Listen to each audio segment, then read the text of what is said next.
How sweet it is for Jos Buttler, for England. All England cricket fans around the world who make the commitment to follow their side through thick and thin. They've got it tonight. They've got their moment. They've got that World Cup to go along with the other World Cup. They are a phenomenal white ball cricket side, and they're just by the by playing some pretty good test cricket at the moment as well. England, Adam Gilchrist, are going well. Oh, they are absolutely flying, Smithy. Look at these scenes. This is what you play the game for, to share in the spoils of victory with the team and teammates. The plotting, the planning. We heard Mel mention 6, 7 years, and Josh said exactly that. It's been a journey. We've had to evolve even within that journey. They've had to evolve in the last 6 months when Owen Morgan, who led that white ball revolution, decided it was time to call quits. But Jos Buttler, they say the finest white ball batsman to have played for England, he stepped in and is now a World Cup winning captain. Sensational scenes here at the MCG. Many have left, many disappointed Pakistan fans have left, but many have stayed as well in appreciation of this performance. They rightly take their place on the champion stage. And many a photo will be taken now. Yeah, wonderful for I think Moeen Ali there, just standing up. He was in and around the squad in 2019, but didn't get on the big stage at Lord's. Gets his opportunity here at the Melbourne Cricket Ground.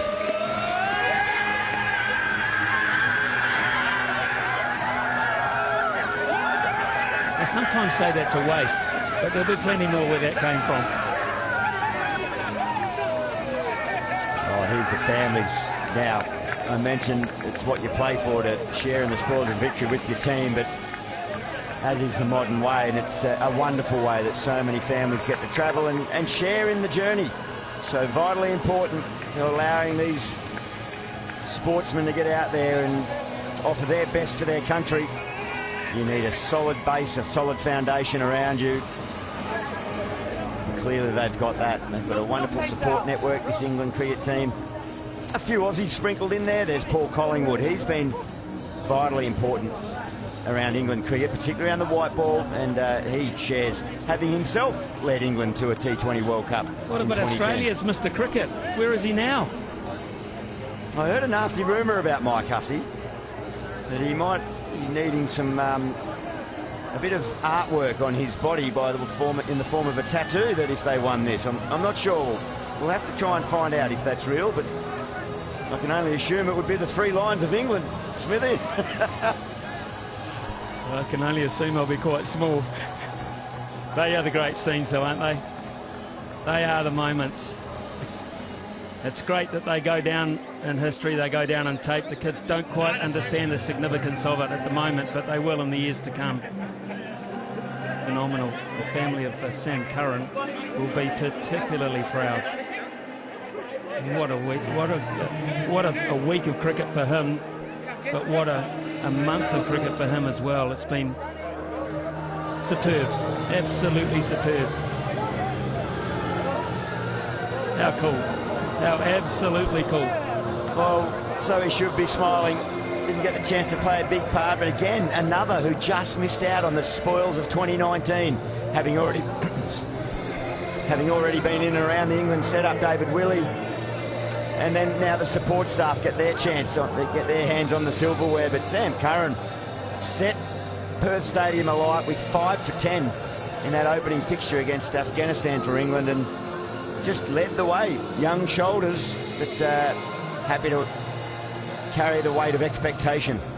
Quick shot there of Mark Wood too. How instrumental was he in the early stages of this tournament? How much did we think that it would hurt?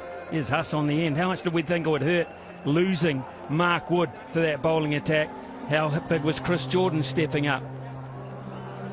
And did it beautifully in the conditions, Chris Jordan, in the absence of the man in the middle of the screen there, Mark Wood.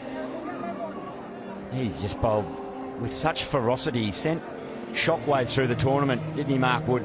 consistent deliveries, up to 35, nearly 40 deliveries over the 150km/h mark throughout this tournament. So other teams, even though they're not playing against you in that game, you're observing it and you're watching and you know what's coming should you cross paths.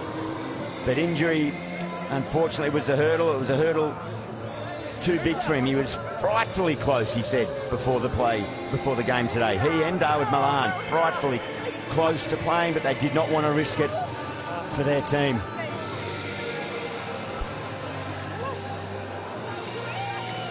Fantastic scenes here at the MCG.